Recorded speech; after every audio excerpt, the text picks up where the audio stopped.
The Walther PP pistol is a blowback-operated semi-automatic pistol, developed by German arms manufacturer Walther in 1929.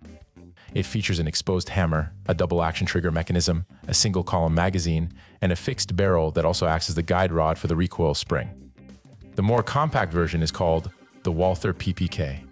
The PP and the PPK were among the world's first successful double-action semi-automatic pistols. The PP and PPK were popular with both European police and civilians. During World War II, they were issued to officers of the German military. The fictional secret agent James Bond uses a Walther PPK in many of the novels and films, which directly influenced the popularity of the PPK. The PPK is still manufactured by Walther, but the PP went out of production in 1999.